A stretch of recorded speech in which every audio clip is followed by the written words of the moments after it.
everyone, my name is Melissa Strange and welcome to another episode of For the Love of Drag. Today we're going to be talking about Rupaul's Drag Race Season 8, episode number 2, Bitch Perfect. Bitch Perfect was basically like poking fun, let's say, at one of my favorite movies ever, Pitch Perfect, and to prove that I love it, I actually am currently wearing a shirt with a Pitch Perfect reference on it. Let me show you.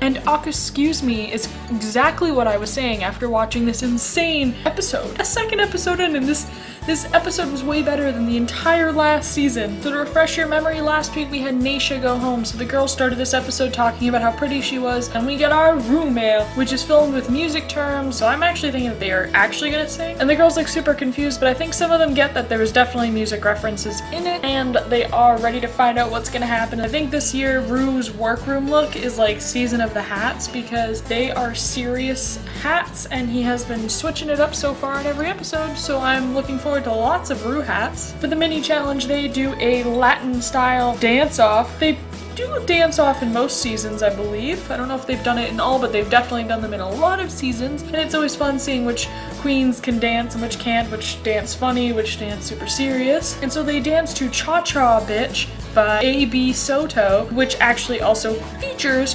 Rupaul herself. So they get to dress in these thrift store clothes and go in cha-cha, and of course the winners ended up being Cynthia Lee Fontaine and Chi Chi DeVayne. Thorgy's dance was hilarious, and Ru even gave her a little shout out for doing what she did. And I totally think that those three deserve to have been like the winners, so any combination of the two, I was gonna be cool with that. I don't think anybody else's dance moves were that good or funny. So then Ru announces that the Maxi Challenge is gonna be a dancing and lip-syncing dragapella extravaganza performance. The two teams would be picked by Chi Chi and Cynthia for winning the mini competition. We have Team Lady Bitch and Team Shady Bitch. I think that's what it was called. For the Team Shady Ladies, we had Chi Chi, Thorgy, Naomi, Acid Betty, and Dax exclamation point. And on the Lady Bitch team, we had Cynthia, Derek, Bob, Layla, Robbie, and Kimchi. While the girls are in the workroom working out what they're gonna do, Acid Betty is like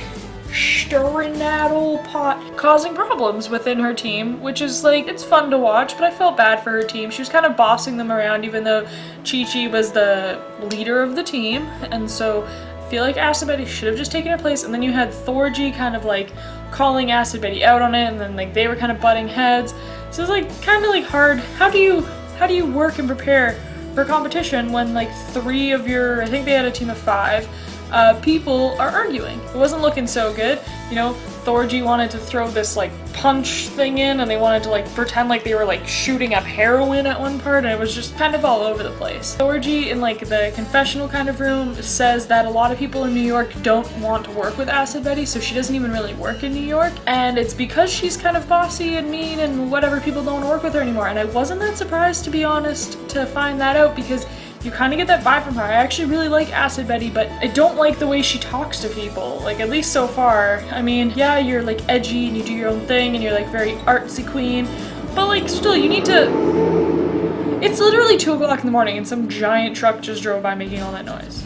Okay, you literally don't need to be that mean to people, do you? Does that like make you feel better? I don't really know, but I'm hoping that she kind of tones that down a little bit. I think that's going to be a big weakness of hers. When Ru comes into the workroom to check on the girls, Team Lady Bitch seems pretty confident, other than the fact that Cynthia couldn't remember what her team name was called, but who can blame her? But when she goes over to talk to Team Shady Bitches, or Shady Ladies, I can't remember what they're called, they all kind of start butting heads, and Ru is just like, are you serious? Like, why wouldn't you guys just like try to work it out in front of Ru is what I didn't understand, you know? Like, kind of made you guys all look a little catty, a little stupid. Ru also announces that there's a new room called the Shade Tree this year. Now, I'm not sure if it was just for this episode, and if so, I think it was only used one time, but I'm hoping that this is a new thing, and I hope that more things go down in that room and more tea is spilled, more shade is thrown, you know what I'm saying? Then they go in for choreography with Jamal Sims, and up first is Team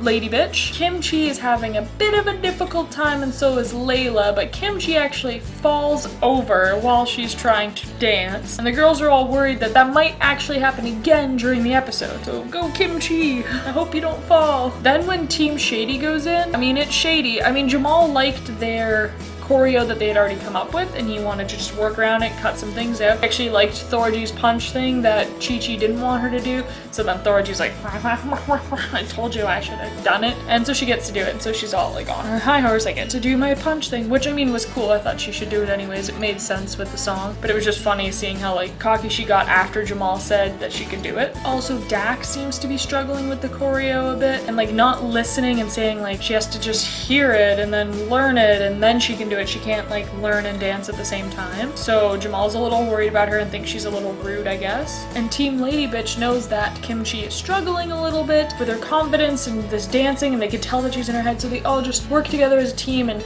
boost her up and try to support her, and like that's what you should do, you know, like that you're working as a team. Don't push each other down like Shady Team is, push each other up. And also during the choreo, the Team Shady Bitches or whatever are literally fighting with each other in front of Jamal during their like, let's call it a break, where they dabbed the sweat off their forehead. It was pretty unprofessional to say the least. That negative energy in a room when you're trying to work is not going to help you. They needed all the help that they could get in that moment. Then it was elimination day and we learned a lot more about Kimchi. Both episodes now we've learned a lot about Kimchi. I feel like she's one of the only queens that have really opened up so far. In this one we find out that she used to be 350 pounds and that she's not been able to feel good in her skin even though she's lost weight. She's not confident and she's very like internalized and shy, and she's a virgin, and all the other girls are like, what? But I feel bad for Kimchi. I want her to be more confident. She needs to realize, and I think she'll realize in this season, that she is actually a beautiful person, and I think she is going to feel more confident outside of the race, thanks to the race. We also find out that Chi-Chi was in a gang and had a gun and like saw people die, and everyone's like, whoa, and you know, she admits that the reason why she was in it was because she was gay and she was scared that she was different than everyone else and she didn't want to like disappoint people, so she just went and was in a gang because where she's from is tough and that's what people her age were doing. And I didn't really like Chi-Chi from the original predictions video that I made from that little snippet, but I actually kind of like her a little bit. She's like this country bumpkin and it's quirky and it's fun and she can dance, and she's made me laugh out loud a couple of times now, so I'm not hating on her. She's doing good. Then we go to the main stage where the performance is held, and as the guest judges we have Lucian Piani, Jamal Sims, Esther Dean, who played a character in Pitch Perfect. So that was awesome. I mean, I'd rather they have like Anna Kendrick or rather they had Brittany Snow, but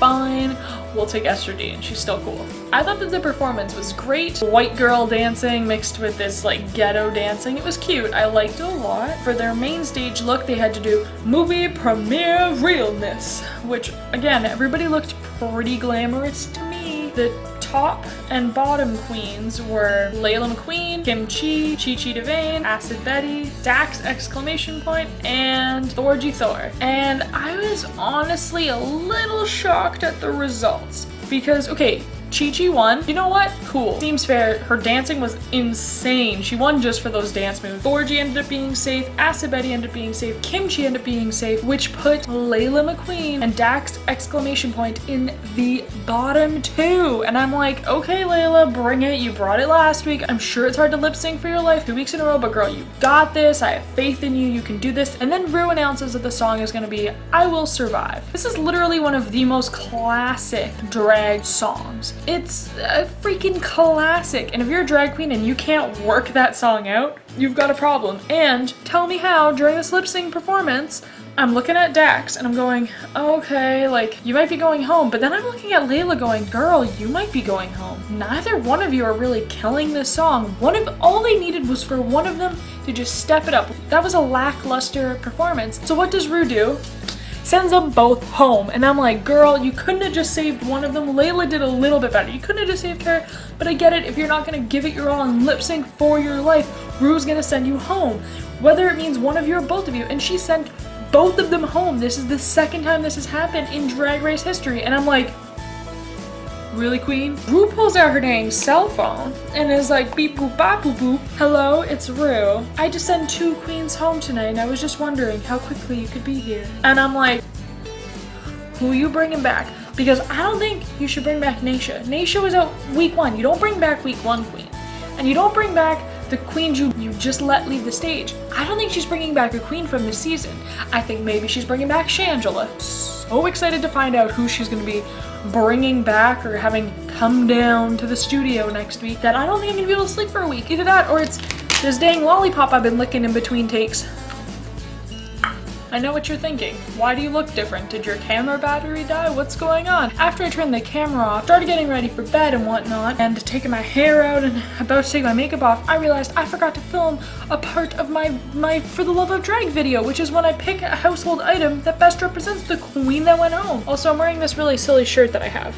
Let's start with Layla McQueen. The object I found in my house this week that I think best represents Layla McQueen is this crown from Burger King. Because here you go, girl, you call yourself a queen, a McQueen, but McDonald's don't have no crowns, but Burger King does. So Layla McQueen, this crown is going to represent you. Now you have received your crown, because you should have probably gone farther in this competition and you probably won't be coming back. And the object in my house that I think best represents Dax exclamation point is this pencil. This doll pencil. Because much like her performance this season, it was dull. I honestly would see her out of drag and be like, who is that?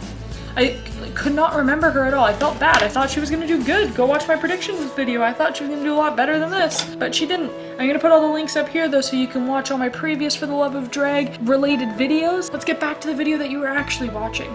Anyways, that's it for this week of For the Love of Drag, and I hope that you guys enjoyed this, and if you did, make sure you hit the subscribe button down below so that you don't miss the episode I'm gonna put out next week on Tuesday. This is only the second week in the season, and there's gonna be a lot of weeks left, and we need to talk about it. So leave me a comment down below what you thought about this episode. Who do you think Ru is gonna bring back, or who was she on the phone with? Hit the like button if you like this episode. Once again, my name is Melissa Strange, and until next time, stay strange.